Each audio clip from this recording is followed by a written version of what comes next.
আগুন তো লেগে গেছে সচিবালয়, শুধু আগুন লেগে যায় নাই, সচিবালয় সম্পূর্ণ আটতলা পরিপূর্ণভাবে সব কিছু পুড়ে গেছে।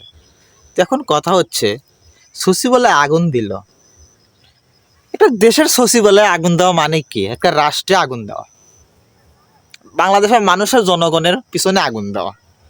এই দেশের মানুষ তো এমনি তো পিছনে বাঁশ খাইতে খাইতে বাঁশ দেখে আর ভয় পায় না। যদি রাস্তাতে হাইটে যায়, যদি দেখে সামনে একটা বাঁশ, আইকালা বাঁশ চুকা চুকা করে খাড়া করে রাখা হয়েছে, সেটা থেকে 3 ফিট দূরত্ব বজায় রেখে চলে যায়। তো বাঁশ আর পাবলিক দেখে ভয় পায় না। এখন আগুন আগুন আইছে, সচিবালয়ে আগুনে পুড়ে গেল, আটতলা ভবনে দেখলাম, কিন্তু কে বা কারা আগুন দিল এই সিসি ফুটেজ এখন পর্যন্ত দেখলাম না।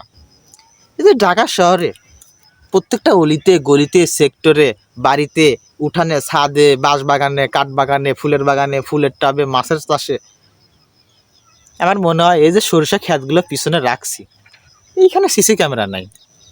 তাছাড়া আমরা তো গ্রামে বসবাস করি, গ্রামে চাওয়াল পাল, এই সরিষা ক্ষেতে যদি সিসি যদি ফুটেজ যদি লাগাইতাম, তাহলে হয়তো কড়া এদুর আছে, কড়া এদুর রাতে বের হয়, কড়া শিয়াল বের হয়, অন্তত সিসি ফুটেজ সিসিটিভিতে সিসি ক্যামেরাতে সেগুলো ধরতে পাইতাম যে একটা জমিতে কড়া এদুর বসবাস করে।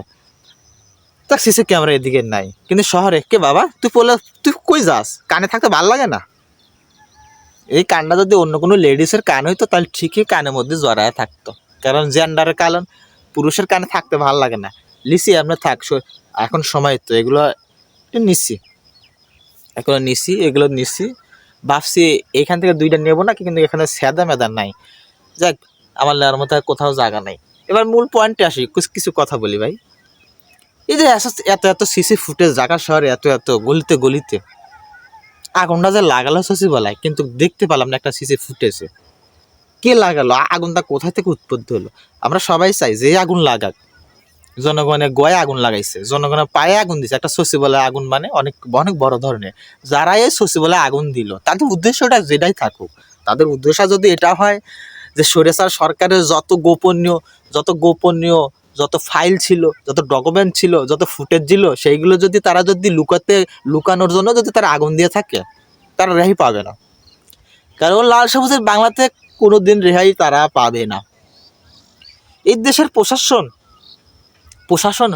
এতটাই পাওয়ারফুল, তারা দ্রুত এগুলো ধরে আলাবে, যেহেতু এখন পর্যন্ত কোনো প্রমাণ তারা দেখাতে পারে নাই কে আগুন দিল, কারা আগুন দিল।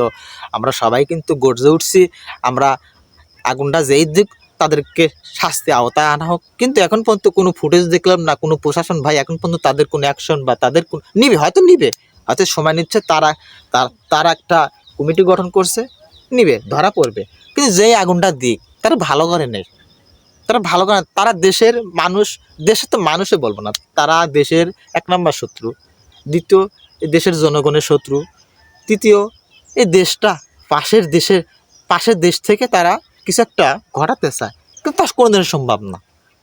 তাদের উদ্দেশ্য যদি এটাই হয়, আর যদি অন্য উদ্দেশ্য যদি অন্যরা ভিন্ন থাকে তাহলে সেটা ভিন্ন সাবজেক্ট, কিন্তু আগুন যেই উদ্দেশ্য দিয়ে থাকুক, সুস্থ তদন্তর মাধ্যমে যেই আগুন দিক তারা ধরা হোক, তারা ধরে আমাদেরকে দেখানো হোক, বাংলাদেশে যত জনগণ আছে তাদেরকে দেখানো হোক যে সচিবালয়ে আগুন দিছে এরা, তাহলে তারা আবারও জাতির সামনে উন্মোচন হয়ে যাবে, তাদের মুখোশটা একদম সাদা ধপধপা পরিষ্কারের মতো ভেসে উঠবে। আসলে তারা কারা? তারা ওই দলের লোক না এই দলের লোক, না তারা পাশের দেশ না তারা পিছনের দেশ? কথা ক্লিয়ার, কথা সোজা কথা। আমিও চাই তাদেরকে আইনের আওতায় আনা হোক।